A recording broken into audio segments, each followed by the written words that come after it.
Hello friends, welcome back to my channel.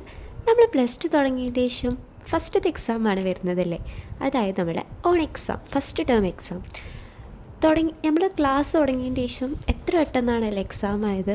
ഇനി ആ എക്സാമിന് വെറും ഒരു മാസം തികച്ചില്ല, ഇനി വെറും ദിവസങ്ങൾ മാത്രമേ ഉള്ളൂ. എന്തായി നിങ്ങളുടെ പ്രിപ്പറേഷനും കാര്യങ്ങളൊക്കെ?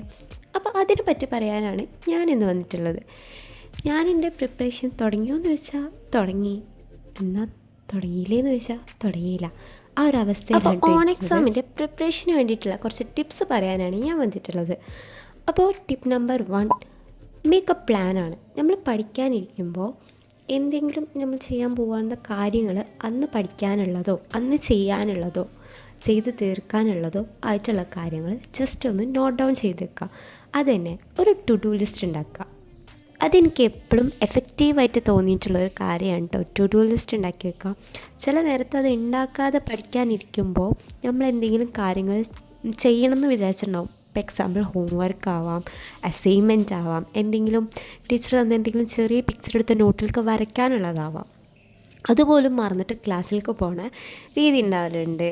അപ്പോൾ അത് ഇല്ലാതിരിക്കാൻ പഠിക്കുന്ന ടൈമിൽ പഠിക്കാനുള്ളതെന്നും എഴുതാനുള്ളതെന്നൊക്കെ നോട്ട് ചെയ്ത് വെക്കുമ്പോൾ നമ്മളത് പിന്നീട് മറന്നു പോയില്ല.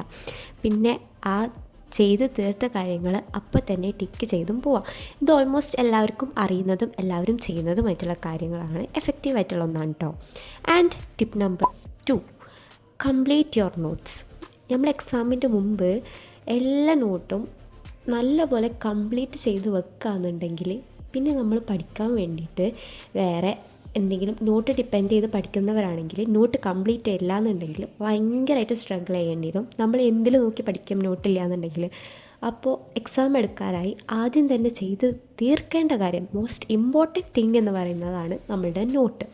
അത് എപ്പോഴും ക്ലിയർ ആവണം കേട്ടോ. അത് തീർക്കുന്നതാണ് ഏറ്റവും വലിയ ബേർഡൻ ഒഴിവാക്കുന്നതെന്ന് പറയുന്നത്. നമ്മൾ നോട്ട് കംപ്ലീറ്റ് അല്ലാത്തതാണ് നമ്മൾക്ക് വരുന്ന ഏറ്റവും വലിയ ബേർഡൻ. സോ അത് ഒഴിവാക്കുക. അന്നാന്ന് തരുന്ന നോട്ട് അന്നാന്ന് തന്നെ കംപ്ലീറ്റ് ആക്കി പോവുക. പിന്നെ ഒരു നോട്ടിൽ തന്നെ എല്ലാ സബ്ബും എഴുതുന്ന ആ ഒരു ശീലം ഒഴിവാക്കാൻ ശ്രമിക്കുക കേട്ടോ. മിക്കവരിലും കണ്ടുവരുന്ന ഗേൾസ് അങ്ങനെ ആയിട്ടില്ല, ബട്ട് ബോയ്സിൻ്റെ ഒരു സബ്ബിൽ തന്നെ ഒരു നോട്ടിൽ തന്നെ കുറേ സബ്ബ് എഴുതി കണ്ടുവരുന്നുണ്ട്. സോ അത് മിക്കപ്പോഴും ഒഴിവാക്കാൻ നോക്കാം കേട്ടോ. പിന്നെ നോട്ട് എഴുതുമ്പോൾ ബോറടിക്കുമ്പോൾ പാട്ട് കേൾക്കണക്കാട്ടിയും എനിക്ക് കുറച്ചും കൂടി എഫക്റ്റീവായിട്ട് തോന്നൽ ഫുഡിലാണ് കേട്ടോ. ഇങ്ങനെ എന്തെങ്കിലുമൊക്കെ കൊണ്ടുവച്ചിട്ട് ഇങ്ങനെ വെറുതെ തിന്നുകൊണ്ടിരിക്കും. മീൻസ് ചിലർ പാട്ട് കേൾക്കുന്നവരുണ്ട്. പാട്ട് കേൾക്കുന്നത് എന്താണെന്ന് വെച്ചിട്ടുണ്ടെങ്കിൽ നമുക്കെന്നല്ല, ചിലർക്ക് കോൺസെൻട്രേറ്റ് ചെയ്യാൻ പറ്റുന്നവരുണ്ടാവാം. എൻ്റെ ഒരു കാര്യത്തിൽ എനിക്ക് പാട്ട് കേൾക്കുമ്പോൾ വലുതായിട്ടൊന്നും കോൺസെൻട്രേറ്റ് ചെയ്യാൻ പറ്റില്ല. നോട്ട് എഴുതുമ്പോൾ ചെറുതായിട്ടൊരു കോൺസെൻട്രേഷനൊക്കെ കൊടുക്കണം. അപ്പോൾ എനിക്ക് തിന്നുമ്പോഴാണെങ്കിൽ കുറച്ച് കോൺസെൻട്രേഷൻ കൊടുക്കാൻ പറ്റുന്നുണ്ട് കേട്ടോ. അത് ഞാൻ ജസ്റ്റ് അതിൻ്റെ കൂടെ പറഞ്ഞെന്നുള്ളൂ. ഇനി tip number 3, just go through your notes. എങ്ങനെ വെച്ചിട്ടുണ്ടെങ്കിൽ ജസ്റ്റ് എല്ലാ ഭാഗങ്ങളും നോട്ട് എഴുതിയ എല്ലാ ഭാഗങ്ങളോടെയും പോവുക. എവിടെയെങ്കിലും ഇൻകംപ്ലീറ്റ് ആയി കേൾക്കുന്നുണ്ടോ, പിന്നെ നമുക്കറിയാത്ത ടോപ്പിക്സ് ഏതൊക്കെയാണ്, നമുക്കറിയുന്ന ടോപ്പിക്സ് ഏതൊക്കെയാണ്, അതൊക്കെ ഒന്ന് നോട്ട് ചെയ്യുക. അതിൽ അറിയാത്തതൊന്ന് മാറ്റി എഴുതി വെക്കുക. മീൻസ് പിന്നീട് പഠിക്കണം. കുറേ ആ ഒരു ചാപ്റ്റർ തന്നെ നമുക്ക് കുറേ അറിയുന്ന ഭാഗങ്ങളും അറിയാത്ത ഭാഗങ്ങളും ഉണ്ടാവും. അപ്പോൾ അതുകൊണ്ട് അതൊക്കെ ഒന്ന് നോക്കുക. പിന്നെ നമുക്ക് എന്തെങ്കിലും അസൈൻമെൻറ്റ് വർക്കോ അങ്ങനെ എന്തെങ്കിലും തന്നിട്ടുണ്ടെങ്കിൽ അത് നമ്മുടെ എക്സാമിൻ്റെ മുന്നേ തന്നെ ക്ലിയർ ചെയ്ത് വെക്കുക. അത് പിന്നീട് നമ്മുടെ ഫസ്റ്റ് ടേമിൻ്റെ അങ്ങനെ ഓരോ ടേമിൽ അവർ നമുക്ക് അസൈൻമെൻറ്റ് തരും. പിന്നെ നമ്മൾ സീനെ ബാധിക്കും. അപ്പോൾ അതൊക്കെ ഒന്ന് ശ്രദ്ധിച്ചിട്ട് അസൈൻമെൻറ്റൊക്കെ നേരത്തെ തന്നെ വെക്കാൻ നോക്കും. പിന്നെ വരുന്ന tip number 5, read your NCERT text book. അപ്പോൾ ബയോളജി, ഫിസിക്സ്, കെമിസ്ട്രി. ഇപ്പോൾ ഫിസിക്സും കെമിസ്ട്രിയും വായിക്കാൻ പറ്റിയില്ലെങ്കിലും ബയോളജി ടെക്സ്റ്റ് നന്നായിട്ട് വായിക്കാം. അതിൽ കൂടുതൽ ഇമേജസും കുറേ കാര്യങ്ങളൊക്കെ പറയുന്നുണ്ട്.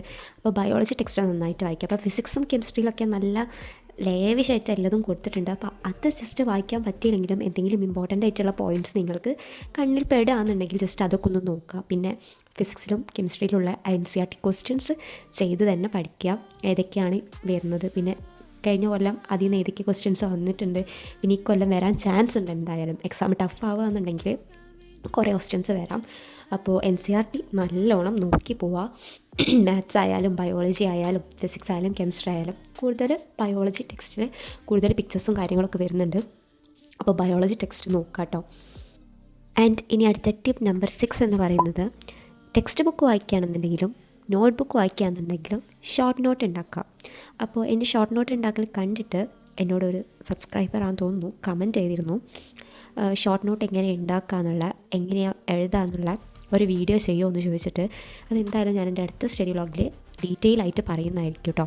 അപ്പോൾ ക്ഷമിക്കുക, ഞാൻ ആ കുട്ടീനോട് അടുത്ത വീഡിയോയിൽ ചെയ്യാമെന്നാണ് പറഞ്ഞിട്ടുള്ളത്. ബട്ട് ഇതൊരു പ്രിപ്പറേഷൻ വീഡിയോ ആയതുകൊണ്ട് ഇതിലെനിക്ക് ഡീറ്റെയിൽ ആയിട്ട് പറയാനുള്ള ടൈമില്ല. സോ ഞാൻ അടുത്ത ഓൺ എക്സാം സ്റ്റഡി വ്ളോഗിൽ ചെയ്യുന്നതായിരിക്കും കേട്ടോ.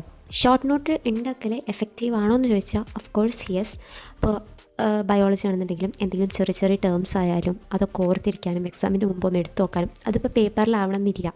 നമുക്കൊരു ചെറിയ ബുക്ക്, റഫ് ബുക്ക് ഉണ്ടെന്നുണ്ടെങ്കിൽ കളഞ്ഞു പോവില്ല എന്നുണ്ടെങ്കിൽ, പേപ്പർ കളഞ്ഞു പോയില്ല എന്നുണ്ടെങ്കിൽ അതിലെഴുതാം, ഇല്ലാന്നുണ്ടെങ്കിൽ ബുക്കിലെഴുതാം, അങ്ങനെയൊക്കെ എഴുതി സൂക്ഷിക്കാം. അപ്പോൾ എക്സാമിൻ്റെ തലേന്ന് നിങ്ങൾക്ക് നല്ല യൂസ്ഫുൾ ആവും.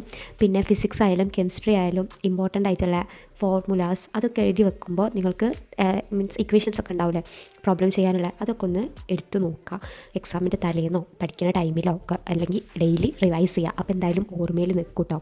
പിന്നെ ഞങ്ങൾ ടീച്ചർ, അതായത് സുവോളജിൻ്റെ ടീച്ചർ, അങ്ങനെ ടെക്സ്റ്റിലുള്ള ഇമ്പോർട്ടൻ്റ് ആയിട്ടുള്ള പിക്ചേഴ്സൊക്കെ നോട്ടിലേക്ക് വരക്കാൻ തരാറുണ്ട്. അപ്പോൾ ഫ്രണ്ട് പേജിൽ ഞാനിപ്പോൾ ഫ്രണ്ട് പേജിൽ നോട്ടും ബാക്ക് പേജിൽ, ഇപ്പോൾ ബാക്ക് സൈഡില്ലേ ബുക്കിൻ്റെ അവിടെ പിക്ചറാണ് വരയ്ക്കൽ. ചില കുട്ടികൾ ആ ടോപ്പിക് എഴുതിയിട്ട് അതിൻ്റെ താഴെ തന്നെ ആ പിക്ചർ വരച്ച് പോകാറുണ്ട്. ബട്ട് ഞാൻ ജസ്റ്റ് ഓപ്പോസിറ്റാണ് ചെയ്തിട്ടുള്ളത്. ഫ്രണ്ടിൽ മൊത്തം തിയറി നോട്ട്സും ബാക്കിൽ ഓരോ ഇമ്പോർട്ടൻ്റ് ആയിട്ടുള്ള പിക്ചേഴ്സും അതിൻ്റെ ലാബിലും. അപ്പോൾ ഇപ്പം ഇനിയിപ്പോൾ അഥവാ നമുക്ക് എക്സാമിൻ്റെ ടൈമിൽ നമ്മൾ നോട്ടല്ലേ പഠിക്കാൻ കൊണ്ടുപോകുള്ളൂ. അപ്പോൾ പെട്ടെന്ന് കയറുന്നതിൻ്റെ മുമ്പായിട്ട് ജസ്റ്റ് ഈ സോളജി ആണെന്നുണ്ടെങ്കിൽ സോളജി പെട്ടെന്ന് നമുക്ക് ബാക്കിൽ തന്നെ എല്ലതും ഉണ്ടാവുമല്ലോ. ഓരോ മറ്റേ ടെക്സ്റ്റ് ആകുമ്പോൾ ഓരോ പേജിൽ ഓരോന്നല്ലേ, ഇതെല്ലതും ഇങ്ങനെ വരച്ച് വെച്ചുകൊണ്ട് നല്ല സിമ്പിളായിരിക്കും നോക്കാനായിട്ട്. അപ്പോൾ ടീച്ചർ ഈ പറഞ്ഞ ഈ ഒരു കാര്യം എനിക്ക് നല്ല എഫക്റ്റീവായി തോന്നിയിട്ടുണ്ട്. അപ്പോൾ അതിൽ കുറച്ച് ഇമേജും കൂടി വരച്ച് തീർക്കാനുണ്ടായിരുന്നു. അപ്പോൾ അത് വരച്ച് തീർക്കണം. പറഞ്ഞല്ലോ, ഒരു വർക്കും നമ്മൾ പെൻഡിങ് വെക്കരുത്. ഇതിപ്പോൾ ഞാൻ പറഞ്ഞല്ലോ നോട്ട് കംപ്ലീറ്റ് ചെയ്ത് തീർക്കണമെന്ന്. അത് എക്സാമിൻ്റെ മുമ്പ് തലേ ദിവസം ഒന്നല്ല കേട്ടോ കംപ്ലീറ്റ് ചെയ്ത് തീർക്കേണ്ടത്. അതേപോലെ തന്നെ റെക്കോർഡും വരച്ച് തീരാത്തവരുണ്ടാവും. ഫസ്റ്റ് ടേമിൻ്റെ ഉള്ളിൽ ഫുള്ളായിട്ട് കംപ്ലീറ്റ് ചെയ്ത് വെക്കാൻ പറഞ്ഞവരുണ്ടാവാം, അല്ലെങ്കിൽ ഇന്ന പോർഷൻ വരെ കംപ്ലീറ്റ് ചെയ്ത് വെക്കാൻ പറഞ്ഞവരുണ്ടാവാം. എക്സാമിൻ്റെ തലേന്നൊന്നുമല്ല കൊണ്ട് വെക്കേണ്ടത്. അതിൻ്റെ ഒരു അറ്റ്ലീസ്റ്റ് ഒരു 10-15 ദിവസം മുമ്പെങ്കിലും നിങ്ങൾ കംപ്ലീറ്റ് ചെയ്ത് വെക്കാൻ നോക്കാം കേട്ടോ. അതൊക്കെ ഇമ്പോർട്ടൻ്റ് ആയിട്ടുള്ള മാർക്സും കാര്യങ്ങളൊക്കെ ഉണ്ട്. ആക്ച്വലി ഇപ്പോൾ എൻ്റെ സോളജിയും ബോട്ടണി കംപ്ലീറ്റഡ് ആണ്. എൻ്റെ സോളജിയിൽ ഒരു 3 പിക്ചറും കൂടി വരയ്ക്കാനുള്ളൂ. അതോടുകൂടി എൻ്റെ സോളജിയും കംപ്ലീറ്റ് ആവും. അപ്പോൾ എൻ്റെ റെക്കോർഡ് ആ 2 കംപ്ലീറ്റ് ആയി. ആൻഡ് ബാക്കി 3 എനിക്ക് തന്നിട്ടില്ല ഞങ്ങൾക്ക്. അപ്പോൾ ഇപ്പോൾ തന്നതൊക്കെ കംപ്ലീറ്റ് ആയതുകൊണ്ട് വലിയ സീനൊന്നുമില്ല, നല്ലപോലെ ഇരിക്കാൻ പറ്റുന്നുണ്ട്. പിന്നെ അതേപോലെ തന്നെ ഞാൻ പറഞ്ഞിട്ടുണ്ടായിരുന്നു മാത്സിൻ്റെ NCERT ക്വസ്റ്റ്യൻസിൽ NCERT ടെക്സ്റ്റ് ബുക്കിലുള്ള ക്വസ്റ്റ്യൻസ് പ്രോബ്ലംസൊക്കെ ചെയ്ത് പഠിക്കുക. അപ്പോൾ മോസ്റ്റ് ഇമ്പോർട്ടൻ്റ് ആണ് മാത്സിൻ്റെ NCERT ടെക്സ്റ്റ് എന്ന് പറയുന്നത്. അതില്ലാത്തവർ എന്തായാലും മേടിക്കുക. ഇനി മേടിക്കാൻ പറ്റിയിട്ടില്ല എന്നുണ്ടെങ്കിൽ PDF അവൈലബിൾ ആണ്, അതിൽ നോക്കി ചെയ്യാം. ആൻഡ് ഇത്രയൊക്കെ ഉള്ളൂ എനിക്ക് പറയാനായിട്ട്. ഈ വീഡിയോൻ്റെ ഫുള്ളായിട്ട് എൻ്റെ വോയിസിൽ ചെറിയ വേരിയേഷനൊക്കെ വന്നിട്ടുണ്ടാവാം, അതൊക്കെ ക്ഷമിക്കാം. പിന്നെ എഡിറ്റിങ് വലുതായിട്ടൊന്നും എഡിറ്റ് ചെയ്തിട്ടില്ല, ജസ്റ്റ് എല്ലാത്തും കൂടി കൂട്ടിയിട്ട് പെട്ടെന്ന് എഡിറ്റ് ചെയ്തിട്ട് ഞാൻ ഇന്നലെ പോസ്റ്റ് ചെയ്യാമെന്നാണ് പറഞ്ഞിട്ടുണ്ടായിരുന്നത്. ബട്ട് ഇന്നാണ് എനിക്ക് പോസ്റ്റ് ചെയ്യാൻ പറ്റിയിട്ടുള്ളത്. അപ്പോൾ അതൊക്കെ ക്ഷമിക്കാം. അപ്പോൾ അത്രയേ ഉള്ളൂ എനിക്കിന്ന് പറയാനായിട്ട്. ആൻഡ് ഇനി അടുത്ത് നമ്മളുടെ ഓരോ സബ്ജക്റ്റിൻ്റെയും Onam exam study vlog wise ചെയ്യാൻ ഞാൻ വിചാരിക്കുന്നുണ്ട്. അപ്പോൾ എത്രയും പെട്ടെന്ന് ആ ഒരു വീഡിയോ ആയിട്ട് വരാം. നമ്മളുടെ ഓണം എക്സാമിന് ഇനി അധികം ദിവസങ്ങളൊന്നും ഇല്ല. അപ്പോൾ എല്ലാവരും നന്നായിട്ട് പഠിക്കുക. And signing off, it's me Thana. എല്ലാവർക്കും ടാറ്റാ.